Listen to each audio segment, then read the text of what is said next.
దక్షిణ కోస్తా ఆంధ్రప్రదేశ్ పరిసర ప్రాంతాలలో 3.1 నుంచి 5.8 కిలోమీటర్ల ఎత్తులో ఒక ఉపరితల ఆవర్తనం కొనసాగుతుంది. ఆగ్నేయ అరేబియా సముద్రం నుంచి దక్షిణ కోస్తా ప్రాంతంపై ఉన్న ఈ ఉపరితల ఆవర్తనం వరకు అనగా కేరళ, అంతర్గత కర్ణాటక, రాయలసీమ, దక్షిణ కోస్తా ఆంధ్రప్రదేశ్ మీదుగా 3.1 నుంచి 5.8 కిలోమీటర్ల ఎత్తు వరకు ఒక ఉపరితల ద్రోణి కూడా కొనసాగుతుంది. ఇక తూర్పు ఉత్తరప్రదేశ్ నుంచి లక్షద్వీప్ ప్రాంతం వరకు కూడా 1.5 కిలోమీటర్ల ఎత్తులో మరొక ఉపరితల ద్రోణి కొనసాగుతుంది. ఈ పరిస్థితుల వల్ల రాష్ట్రంలో రాబోయే 5 రోజులు కూడా 1-2 చోట్ల తేలికపాటి జల్లులు, ఉరుములు కొనసాగే అవకాశం ఉంది. ఈరోజు కోస్తా జిల్లాల్లో 50 నుంచి 60 కిలోమీటర్ల వేగంతో ఈదురుగాలులు వీచే అవకాశం 1-2 చోట్ల ఉంది. ఇక వీటితో పాటుగా రాష్ట్రంలో ఉన్న ప్రస్తుత ఉష్ణోగ్రత పరిస్థితుల వల్ల ముఖ్యంగా దక్షిణ కోస్తా జిల్లాల్లో కొంచెం ఎక్కువగాను, ఉత్తర కోస్తా జిల్లాల్లో కొన్ని చోట్ల వడగాలులు రాబోయే వారం రోజులు ఉండే అవకాశాలు కనిపిస్తున్నాయి.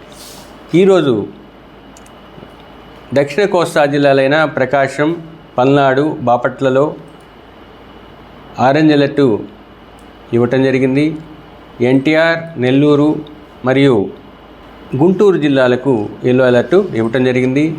మిగతా కోస్తా జిల్లాలకు వేడిమితో కూడిన, తేమతో కూడిన అసౌకర్యమైన వాతావరణం ఉండే అవకాశాన్ని తెలియజేస్తూ కూడా వార్నింగ్స్ ఇవ్వటం జరిగింది. రాబోయే వారం రోజులు కూడా కోస్తా జిల్లాల్లో కొన్ని చోట్ల అసౌకర్యమైన, వేడిమితో కూడిన, తేమతో కూడిన వాతావరణం కూడా ఉండే అవకాశం ఉంది. గడిచిన 24 గంటల్లో కడపలో 41.9 డిగ్రీల గరిష్ట ఉష్ణోగ్రత, కోస్తా జిల్లాల్లోకి వచ్చినట్లయితే జంగమహేశ్వరపురంలో 41.5 డిగ్రీల గరిష్ట ఉష్ణోగ్రత నమోదైంది. రాయలసీమలో రాబోయే 5 రోజులు కూడా సాధారణ గరిష్ట ఉష్ణోగ్రతలకు దరిదాపుల్లో ఉన్నప్పటికీ 40 నుంచి 43 డిగ్రీల గరిష్ట ఉష్ణోగ్రత నమోదయ్యే అవకాశాలు కనిపిస్తాయి. కార్తులు 2-3 రకాలు ఉన్నాయి.